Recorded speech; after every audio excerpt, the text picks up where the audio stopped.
No, you do. You need to know enough about finance to be able to speak the language. And I relate it to just communication. Like if I'm going to go to a foreign country, if I know how to speak the language, I'm going to have a much better trip than if I have no idea how to speak the language. And that doesn't mean that I've got to be like a professional speaker. I've got to be, a literary genius in that language, but I've got to have a basic level of literacy.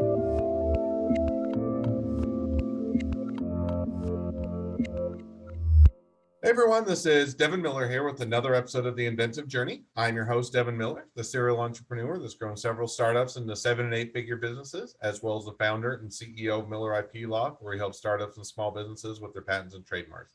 If you ever need help with yours, just go to strategymeeting.com and grab some time with us to chat. Now, today we have another great guest on the podcast, Ryan Murray. And Ryan started as entrepreneurship in pre-high school, and he'll maybe give a little insight there. But then really, when he got married, launched a catering business, did that for about 3 years. Decided to spend some time learning how to run a business as opposed to just diving into a business. And so went and got a degree in finance from Westminster, and then also got an MBA with an emphasis in entrepreneurship.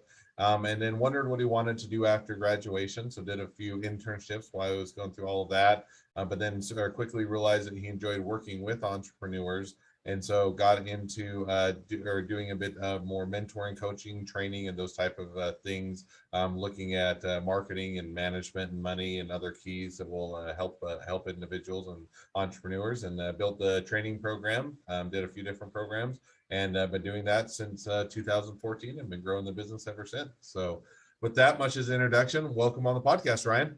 Wow. Thank you. I appreciate it.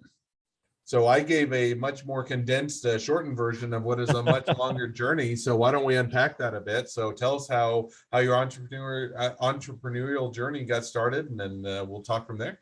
I was going to say, I feel like when those people, they get in a car accident, they're like, my life flashed before my eyes. I'm like, wow, listening to you, my life flashed before my eyes. And so, no, I appreciate the introduction. It was excellent. Don't die on us yet. Let's keep you with it. But yeah, my entrepreneurial journey, I don't know that it was too obscure from what a lot of other entrepreneurs have done. Is they kind of start out at a young age with this idea of entrepreneurship. Me personally, I always say that entrepreneurship is a terminal disease. Once you have it, you're never going to be cured from it, and you might go on pause for a minute, but you always kind of come back to it. And so when I was a kid, I always kind of dabbled in different things, and a little bit more than the typical lemonade stand. And yeah, and so by the time I finished high school and was getting into college, I decided to launch this catering company. And I remember there was this pivotal moment for me when I was gearing up for an arts festival.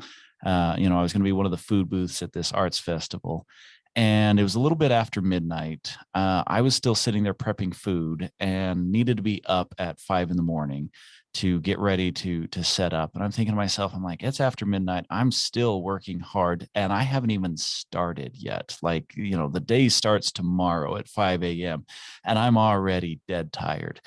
And it was a moment where I started thinking, there's a better way to do this. When I was running my catering company, so I did that for about 3 years. And, technically I turned a profit every single year. And so, by some definitions, you could say, wow, that's success is, you're able to turn a profit in those first few years. I'm like, you know what? Yeah, sure. But there wasn't growth. I was working way too hard for my dollars. I wasn't counting my hours. If I would have given myself any sort of hourly wage above, $1.17, I wouldn't have been profitable. And so it just wasn't the right mix. And that pivotal moment allowed me to really think about entrepreneurship as more of an art and less of a just dive in and start swimming. So I decided to actually learn what I was doing. And I went to Westminster College. And at first I was going to you will definitely get into Westminster and that. Was there a tipping point? In other words, so you're working hard, and I get that. And first of all, a lot of times you're saying, man, I work a lot of hours for not a lot of pay. and you also tend to get burned out, and you're saying, this isn't where I want my life to go in the long run. But was there kind of a tipping point or something to say, was it just kind of a slow transition to where one day you just say, no, I'd like to or look at something else? Or was there a tipping point, or kind of what caused to say, kind of that going along for a period of time and saying, I want to switch? Yeah, great question. So for me, the first year that I went out, I just made all my mistakes. And I sort of had in the back of my mind that, you're supposed to make mistakes. Everyone tells you as an entrepreneur, it's just you make mistakes and you just keep on moving forward, right? And so I made all my mistakes, and I thought to myself, okay, my second year is going to be better. And I got into my second year, and man, I had improved on so many things. I had refined my recipes. I had dialed in kind of who I was targeting in terms of customers. I had dropped some of the events that were not very good for us, and I kind of moved to better events. I had figured out how to do faster setups, faster teardowns, and just really kind of refined the process. And at the end of year two, there was not a significant difference between year one and year two. Like, in terms of the bottom line, it came out about the same. And I thought to myself, okay, I need to make some dramatic changes. I shouldn't just try and, incrementally improve. Like, I need to really shift things up. And so I went and, kind of made some of these big shifts. And at the end of year three, there wasn't, there wasn't much change from year one, two, or three. And that to me was when I knew what I was doing wasn't making any sense. Because, when you're an entrepreneur, there's something to be said about working hard and, being willing to put in the long hours and chase a dream. But there's also something to be said about, okay, at some point you're not on the right road, and you need to have the humility inside to recognize that. So for me, it was year three. I remember talking to an entrepreneur once that they had gone 7 years. They owned a small boutique retail business on Main Street, and they had gone 7 years and had never turned a profit in 7 years. And I just thought to myself, what are you doing? I mean, at some point you got the wrong business model. And so, for me, it was 3 years, and I had a couple moments like that one where I was just, flat out exhausted, thinking, why am I doing this? And, realizing that it wasn't working correctly. But it was really at the end of year three that I said, you know what? I've tried a lot of things. I've experimented with a lot of things. I'm on the wrong road. It's time to just, pull off to the side and ask for directions, hypothetically speaking, And so that's kind of what I did is I thought to myself, there's no growth happening here. I'm beating my head against the wall. Sure, I could go around and tell people, yeah, I own a business, and, kind of brag about it a little bit, but deep down inside, I knew that it wasn't what I wanted. It wasn't getting me anywhere. I wasn't quitting my day job over it. That was for sure. And so it wasn't, it wasn't right. It was not the right fit.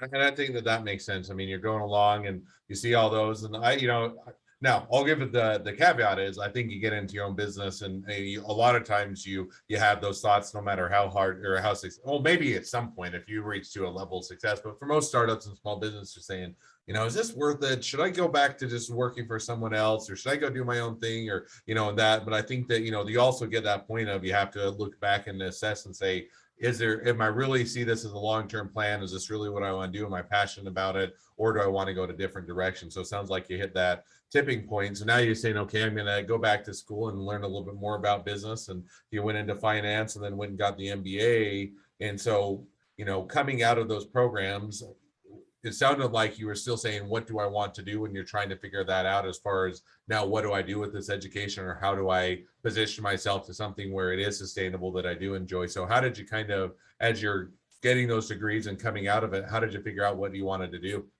Yeah. So for me, it really was third time's the charm.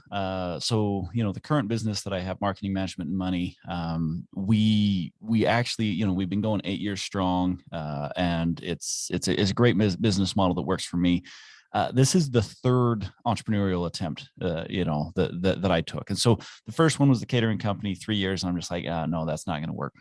The second one was kind of interesting. So I had gone to school and, I studied finance and I figured, okay, finance is the language of business. Now I'm going to know what I need to do. There's a huge difference between learning corporate finance in a college setting versus what startups actually do. I'll just put that little caveat out there. But and then I went and got an MBA with an emphasis in entrepreneurship and figured, okay, now I've got some education behind me. Let's do this again. And I went and I actually went into very similar to what I'm doing now with my business, but the whole emphasis was on the marketing side of things. And we were going to do some marketing consulting that was supported by digital advertisement. And we had kind of an interesting. I had a really unique experience that taught me a lot. So we contracted with a company out of Pittsburgh to manage all of the back end for the digital advertisements that we were going to do. And so we were working with businesses, putting together some digital advertisement packages. And we had this company out of Pittsburgh that was doing the back end support for us. And it was interesting because as I was working with them, all of a sudden I got to this point that I'm like, something's not working, like there's a serious problem.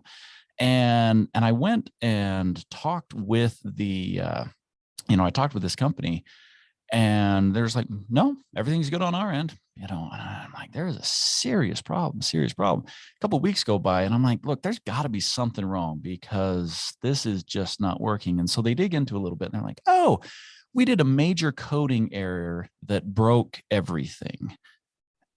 I'm like, oh, yeah, I'm glad that this is casual for you because it completely, just ruined the business that I was going after.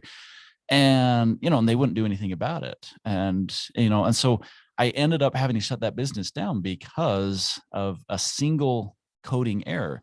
And that taught me to, kind of like back up my core competencies. If there's something that I profess to do that I'm going to have expertise in, it needs to be something a little bit closer to home rather than going halfway across the United States, relying on a partnership that I barely formed 2 months prior. And so when I launched into it the third time, I really went into it saying, okay, what are my strengths? And I'm like, what I'm really good at? I'm really good at training. Like I can work with companies and I can go in and I can get them to perform at a higher level. Like that's my specialty. And so I built everything around what I was good at, because everything else, it wasn't what I was strong at. It was stuff that I thought there was opportunity in. I'm like, oh yeah, digital advertisement, this is huge. You look at today with how big pay-per-click is and Amazon and all these huge players that are making billions of dollars off of all this advertisement, but it wasn't my specialty. And so even though there was tons of opportunity, it didn't make sense for me. And so I guess one of the things that I learned, and I didn't learn this in college, I learned this, out doing it, was to stick with your strengths, understand where you fit in and where you're really good, and leverage that. And that requires you to have a little bit of humility and say, what, there are things that I don't do. I mean, I'll do marketing trainings, and this took me a while to understand. Like I'll go in and train small businesses on how to do their marketing successfully, but they'll come to me and they'll be like, okay, I want to talk about social media and digital advertisement. And I'll just flat out tell them, I'm not your guy. What, we'll talk about how that fits into your marketing strategy, but you need someone who has that technical expertise. And I felt like because I did these marketing trainings that I had to know everything there was to know about marketing. I'm like, no. I need to understand how to put together strategy because that's what I teach, And so I stuck to my strengths. I stuck to what I was good at. And that's how I've had a successful company for 8+ years, is just sticking with what makes sense. And I think that makes sense. Now, one question I'll ask is, in one sense, you're moving out of entrepreneurship, and in other words, you're helping other entrepreneurs be successful, which is a bit of a different approach. On the other hand, you're still having to run a business, you're still having to find clients, you're still having to provide that service and otherwise assist them. And so, in a sense, you're still a startup, you're still a small business. So Sure. what do you think was the difference or the shift? Was it hey, I'm now more, enjoy and passionate, or whatever, whatever the buzzword you want to use, but that there's something there that this is what I enjoy doing. And so that now the aspects of startups and small business entrepreneurship is something I tend to enjoy. Was it more of the shift in the type of business or service you were providing, or kind of what aspect was it that lended it to being more successful within that given avenue, when some of the other entrepreneurial endeavors you found that it wasn't what you were enjoying? Yeah, so I don't know that I would use the word enjoy. That's kind of an interesting thing. Like my wife asked me just the other day, she's like, so do you enjoy what you do? And I'm like, well, I'm bribed with money. And, like if the money stopped, I would stop doing, I would spend my time like out hiking around, because that's what I really like. You don't have to pay me to go hiking, but you do have to pay me if you want me to come and provide my services. And so I'm like, if you look at enjoyment, I'm like, do I enjoy helping businesses? Absolutely. Do I enjoy making a difference? Absolutely.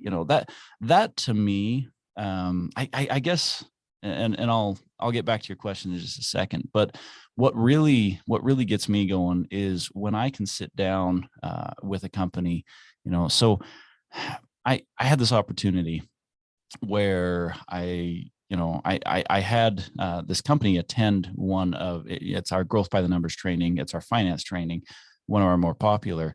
And they sat through this training, and they came up to me at the lunch break, and they said, I just want you to know that I've done tons of financial trainings. This is the most relevant that I've ever seen for small businesses. And I thought it was a huge compliment. I'm like, wow, this is wonderful that, it made a difference for them. And then at the end of the training, they came to me and they said, hey, could you help us implement some of this stuff? And I'm like, oh, okay, yeah. When are you thinking? They're like, what are you doing now? Like, oh, wow, you're serious. And they're like, yeah, we literally want you to come check out our business now. And so I'm like, well, let me wrap up with the training, finish up what I'm doing, And so I went over to their business, and I sat down with them for a couple of hours. And literally in a couple of hours, I saved them between about $10,000 to $20,000 of, a simple mistake that they were making. And, and I walked out of there like feeling like, one, I, well earned what they paid me. And two, I made a huge difference for them, because this was ongoing, that they were going to see these savings, in their business. And so that to me is really where I kind of found my groove and where I found my passion. Now tying that back into the question that you were asking, is I needed to realize that that was where I needed to be. Like I love one of my skill sets is being able to relate well with what is happening in a small business, being able to understand what some of the real challenges and the real problems are. And so I developed training models around that, trying to keep it very real and authentic, and not so much Shark Tank style, where I'm like, yeah, there's nothing wrong with Shark Tank, but you got to realize that that's like a really small minority of businesses that are going to fit the Shark Tank model. The majority of businesses are guys that, they run a quick lube joint, they run a restaurant, they run a bookkeeping service, and it's not flashy, it's not exciting, but they still are entrepreneurs and they still have passion. And I've been able to connect with those types of businesses. And so for me, for my own business, we realized that our target market was the real entrepreneurs, we like to call it, the people who make up 80 to 90% of the small businesses, across the United States, that they're just doing their business. They're just out there, doing what they're good at. And they need a little bit of support complementing the, the money side of things, the management side of things, the marketing side of things, and that's where we really shine, is coming in. We don't consult, I've done consulting before. I've enjoyed consulting. I'm pretty good at consulting, but that's not, that's not the mix that, that those are not my secret herbs and spices. No, and I think that makes perfect sense. And I don't know. You raise an interesting question, which is I tend to use the word enjoy in a sense of, if I had unlimited funds, would I come in and work? I still might. I mean, I have a sense of I love to build things and to grow things, but there is a point of would there be a trade-off to where I may not work as much or I may adjust that? Sure, but I think that there is a level of enjoyment you can still find within a business or a startup. First, or maybe it's a relative term. In other words, hey, I don't like working for someone else, and if I'm going to, by necessity of life, I have to earn an income and I have to pay the bills. And if I'm going to do something relative to working for someone else or doing this other job over here, I enjoy it much more now. Maybe I'm not as saying it's what I'm passionate about or what I would do with unlimited funds. So that it's a fair point or an interesting Well, question. and this is something that I like to bring up with entrepreneurs, because a lot of people, they love what they do, and so they automatically want to turn it into a business. And I'm like, there's a difference between a hobby and a business. You can be going through the exact same actions, but I've seen so many people hate their passions once they turn it into a business. And I'm like, you got to understand, like, why are you wanting to turn this into a business? Is it that you really want to be an entrepreneur, or is it that you're just super passionate about that? And some things, you see this a lot with artists. Like my wife, she's an amazing singer, a phenomenal singer. And she gets asked all the time to sing, and she does like these community concerts and different things like that. And she's kind of a little bit of a local celebrity. And she always talks about, oh, I want to go big. I'm like, do you want to go big? Because you're having a lot of fun right now. Like, you really enjoy it. And I'm not sure that you would enjoy it if you were, having to travel constantly to sing to a different audience all the time. I'm like, maybe you've got a good thing. Maybe you should just leave it a hobby and be okay with that. But other things, the passion comes in growing a business. I mean, there's a lot of satisfaction in providing, great jobs for people, in, providing great products and services like that has its own level of satisfaction. So yeah, And I agree, and that and it's an area where we could chat, I'm sure, for quite a long time, in the sense that it's interesting. I worked for some very large law firms over the space of my career before starting my own, and I always think, well, most attorneys is, hey, I want to go and just become a huge behemoth law firm, and that's my passion. And when I start a law firm, and I think, what, growth is good, and I want to make a good income, and I want to be sustainable. On the other hand, do I want to become a huge law firm to where you have hundreds of attorneys and you're having multiple offices? Does that sound fun? And I think, to your point, is sometimes that doesn't sound fun, and it's, it would lose what does make things enjoyable, or what makes it fun to come into the office. You would lose some of that. So I think that that's a fair point. And we could talk on that all day, and I'm sure it would be, maybe we'll have to have you back on for an expert episode, and we can dive into that a bit more. But in the meantime, as we're getting back a bit to the journey, and which happens to be the folks of the podcast. So we bring ourselves up to, kind of where you're at today, and how you're helping other businesses, and how you find that that's where you're kind of your sweet spot, or the area that, at least I would say, you enjoy, however we define I that. enjoy it. I mean, don't get me wrong, I love what I do. But so now, as we've caught up to a bit of the present, I always ask two questions as we talk through the journey, as we reach to the present portion of the journey, which is, so along your journey, as you've now come up to where you're at today, what was the worst business decision you ever made, and what did you learn from it?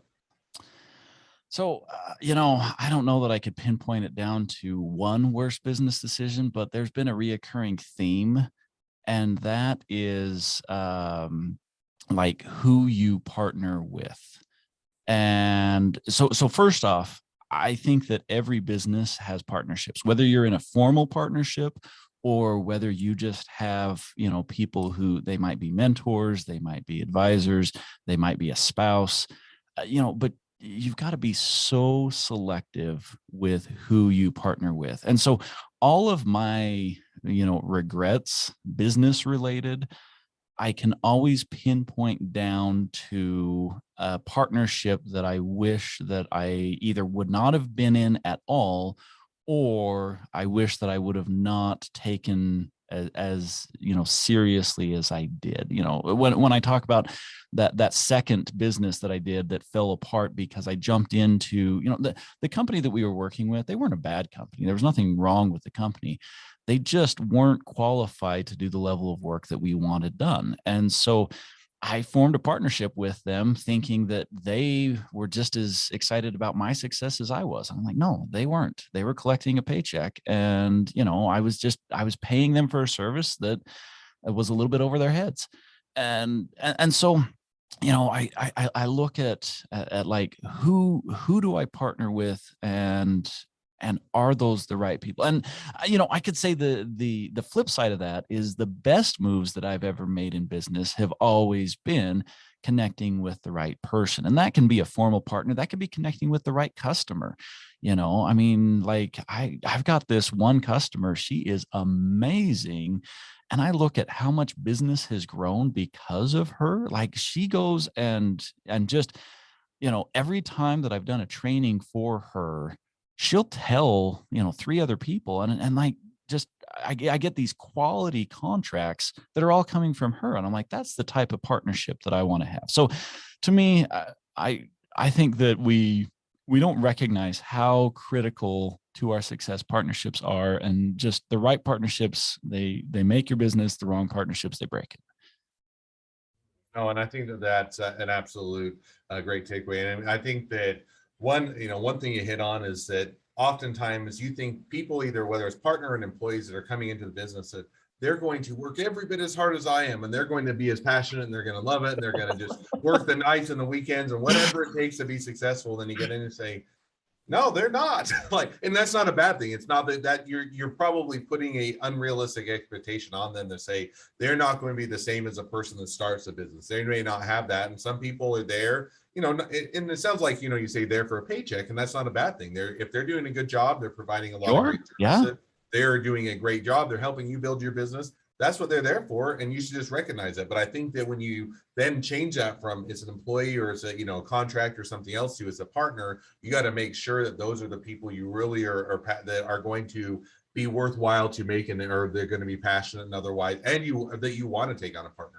Put Yeah. aside that whether they're the good fit. Some people, and I'm probably in that boat, I don't want a lot of partners. I don't know if I want any partners, just because, not that they're bad, but I like to be in control. I like to say, hey, I want to decide the direction for my business. I want to be able to make the decisions. I don't want to have to do decisions by committee. I want to know if we do well, then it's because of me, and if we don't do well, I have no one else to blame but myself, and on and on. And so I think that you raise a lot of interesting points with that.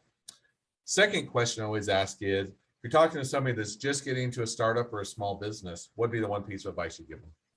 So I know that I kind of downplayed this a little bit, and so I'm glad you're asking this question to give me a chance to just kind of clarify what I stated earlier. I went to school and I got this degree in corporate finance, and I said, corporate finance and small business finance, they're so unrelated. However, finance is the language of business. And one of the things that I think is absolutely critical is every entrepreneur, in my mind, I put no exception to this. I don't care what, I mean, you're a legal firm, right? And you're a legal firm who does a podcast. And so you could argue, you're like, well, I don't necessarily need to have, this understanding of financials, because that's not what I do. And I'm like, no, you do. You need to know enough about finance to be able to speak the language. And I relate it to just communication. Like if I'm going to go to a foreign country, if I know how to speak the language, I'm going to have a much better trip than if I have no idea how to speak the language. And that doesn't mean that I've got to be like a professional speaker. I've got to be, a literary genius in that language, but I've got to have a basic level of literacy. And I think that's one of the mistakes that entrepreneurs make, is they assume that because they're an amazing, web developer, that they don't have to worry about finance. I'm like, no, finance is the language of business. You need to speak enough that you can see what's happening and know where it's going. And so the advice that I would give kind of gets summed up in, if you don't have a basic understanding of small business finance, get one, and spend the time reviewing your financials and just being current. It doesn't actually take that much time, but it gets ignored by so many entrepreneurs. And so don't ignore the finance, learn what you need to learn. You'll be so much happier with whatever business endeavor you're in. No, and I think that that's absolutely great piece of advice and great takeaway. So, well, now as we wrap up with the podcast, if people want to reach out to you, they want to be a customer, they want to be a client, they want to hire you, they want to be an employee, they want to be an investor, they want to be your next best friend, any or all of the above, what's the best way to reach out to you, contact you, find out more? So email is going to be the best, ryan@marketingmanagementmoney.com. You can check out our podcast. It's Marketing Management and Money. Or you can go to our website, marketingmanagementmoney.com, and check out the different trainings that we offer, the different programs that we have. We'd love to connect and love to meet new people who are interested in the entrepreneurial journey. All right. Well, I definitely encourage everybody to reach out, connect, and find out more. And with that, thank you again for coming on the podcast. It's been fun. It's been a pleasure. Now, for all of you that are listeners, if you have your own journey to tell and you'd like to be a guest on the podcast, we'd love to have you. Just go to inventiveguest.com. Glad to be on the show. A couple more things. Make sure to listen. Make sure to subscribe. Make sure to share. Make sure to leave a review, because what we want to do is make sure that everybody finds out about all these awesome journeys and they can find help along their own journey. And last but not least, if you ever need help with patents, trademarks, or anything else with your business, feel free to go to strategymeeting.com, grab some time with us to chat. Well, thank you again, Ryan, and wish the next leg of your journey even better than the last. Thank you.